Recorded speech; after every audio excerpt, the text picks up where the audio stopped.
नमस्कार, DD news के इस विशेष समाचार प्रसारण में आप सभी का स्वागत है। मैं हूं आंचल गुलाटी गुंबर और मेरे साथ है मेरी सहयोगी बीना। तो आइए सीधे रुक करते हैं इस वक्त की प्रमुख सुर्खियों की तरफ।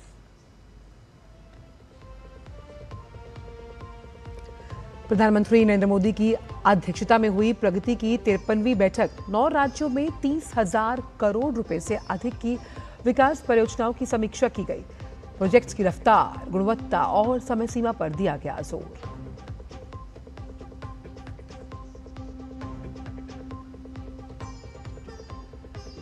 रक्षाबंधन से पहले आज दिल्ली की हजारों महिलाओं को जारी होगी लक्ष्मी योजना की पहली किस्त। आर्थिक रूप से कमजोर वर्ग की महिलाओं को हर महीने मिलेगी 2,500 रुपए की वित्तीय सहायता।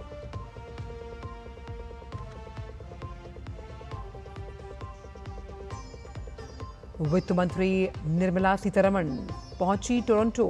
पहले भारत कनाडा आर्थिक और वित्तीय संवाद में करेंगी शिरकत। प्रमुख कंपनियों के सीईओ और वरिष्ठ प्रतिनिधियों के साथ निवेश गोलमेज बैठक में लेंगी हिस्सा।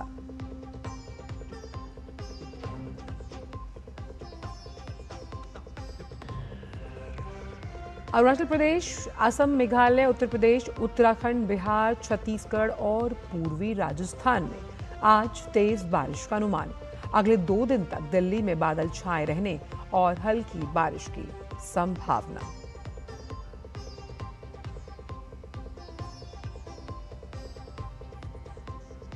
हॉर्मुज पर ईरान, ओमान के विदेश मंत्रियों के बीच तेहरान में हुई मुलाकात। जहाजों की आसान आवाजाही के लिए अस्थायी मार्ग बनाने और बारूदी सुरंगें हटाने पर जताई गई सहमति।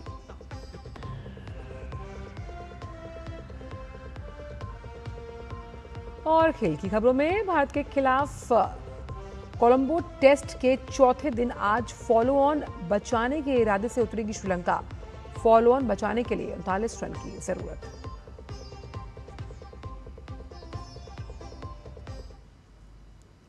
और आइए अब जानते हैं इन सभी खबरों को विस्तार के साथ। प्रधानमंत्री नरेंद्र मोदी ने नई दिल्ली के सेवा तीर्थ में प्रगति की 53वीं बैठक की अध्यक्षता की। प्रगति यानी proactive governance and timely implementation सरकार की ऐसी आईसीटी आधारित व्यवस्था है जिसके जरिए बड़े प्रोजेक्ट्स की प्रगति और नीतिगत मुद्दों की सीधी समीक्षा की जाती है। बैठक में प्रधानमंत्री ने रेल, सड़क, बिजली क्षेत्र से जुड़ी 6 प्रमुख बुनियादी ढांचा परियोजनाओं की समीक्षा की। ये परियोजनाएं 9 राज्यों में फैली हैं और इनकी कुल लागत 30,000 करोड़ रुपए से ज्यादा है। समीक्षा के दौरान परियोजनाओं की समय सीमा, विभिन्न एजेंसियों के बीच समन्वय, लंबित मुद्दों के समाधान और जल्द पूरा करने पर जोर दिया गया।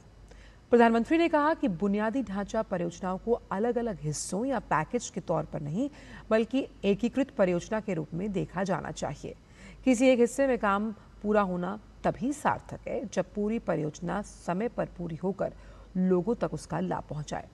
उन्होंने केंद्र और राज्य सरकारों से एंड टू एंड मॉनिटरिंग और जवाबदेही के साथ काम करने के लिए कहा। बैठक में डिजिटल एग्रीकल्चर मिशन के तहत एग्रीस्टैक की भी समीक्षा हुई।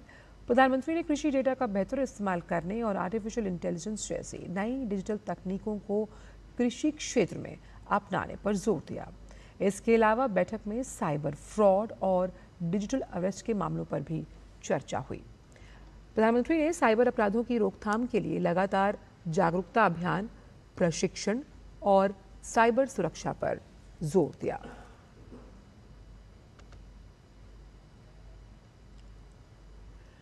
भारत कनाडा के आर्थिक संबंधों को नई दिशा देने के लिए वित्त मंत्री निर्मला सीतारमण टोरंटो पहुंची हैं। टोरंटो में वित्त मंत्री दोनों देशों के बीच पहली आर्थिक और वित्तीय वार्ता में कनाडा के वित्त और राष्ट्रीय राजस्व मंत्री फ्रांसवा फिलिप शैम्पेन के साथ भाग लेंगी। इस वार्ता में व्यापक आर्थिक घटनाक्रम, वित्तीय क्षेत्र में सहयोग, द्विपक्षीय निवेश के अवसर और साझा अंतर्राष्ट्रीय प्राथमिकताओं पर विचार विमर्श होगा। निर्मला सीतारमण कनाडा में प्रमुख कंपनियों के सीईओज, अध्यक्षों और वरिष्ठ प्रतिनिधियों के साथ निवेश गोलमेज बैठक में हिस्सा लेंगी। इसमें ऊर्जा, आर्टिफिशियल इंटेलिजेंस, महत्वपूर्ण खनिज जैसे जो क्षेत्र हैं उसके प्रतिनिधि शामिल होंगे। बैठक का उद्देश्य भारत और कनाडा के बीच कारोबारी संबंधों को मजबूत करना, निवेश के नए अवसर तलाशना और दीर्घकालिक व्यवसायिक साझेदारी को बढ़ावा देना है।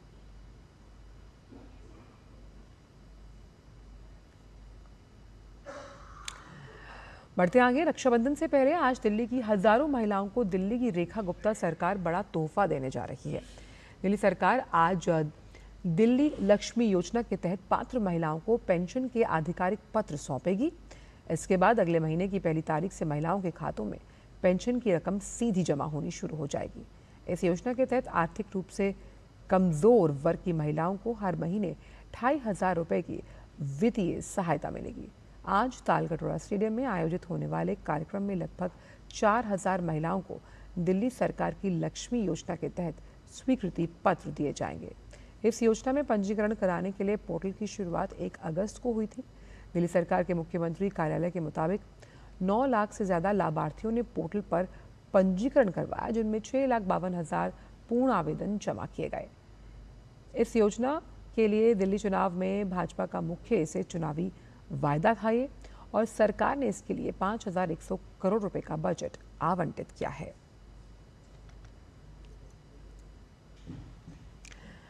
बात अब मौसम की, जहां मौसम विभाग ने आज अरुणाचल प्रदेश, असम, मेघालय, उत्तर प्रदेश, उत्तराखंड, बिहार, छत्तीसगढ़ और पूर्वी राजस्थान में तेज बारिश का पूर्वानुमान जताया है। झारखंड, केरलम, माहे, मध्य महाराष्ट्र, मध्य प्रदेश, पश्चिम बंगाल के गांगेय क्षेत्र और सिक्किम में ऐसी ही स्थिति बनी रहने की संभावना है। इस बीच दिल्ली एनसीआर के कुछ हिस्सों में दिन भर हल्की से मध्यम बारिश हुई। मौसम विभाग ने अगले 2 दिन तक दिल्ली में बादल छाए रहने की और हल्की बारिश की संभावना जताई है। ओमान के विदेश मंत्री बद्र अल बुसैदी ने तेहरान में अपने ईरानी समकक्ष अब्बास अरागची से मुलाकात की। इस बैठक में स्ट्रेट ऑफ हॉर्मुज से सुरक्षित जहाज़ों की आवाजाही को फिर से शुरू करने के लिए एक रूपरेखा पर चर्चा की गई।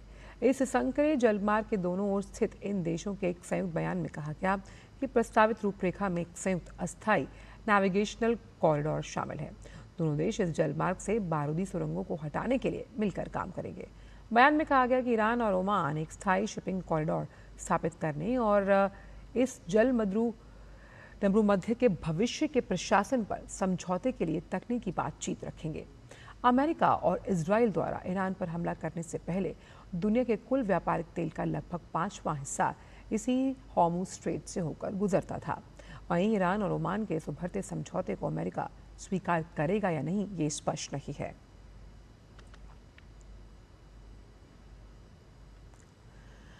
और रुक करते हैं खेल जगत से जुड़ी खबरों का। कोलंबो टेस्ट में भारत के खिलाफ श्रीलंका पर फॉलो ऑन का खतरा मंडरा रहा है। टीम को इसे टालने के लिए आज चौथे दिन 39 रन की जरूरत है।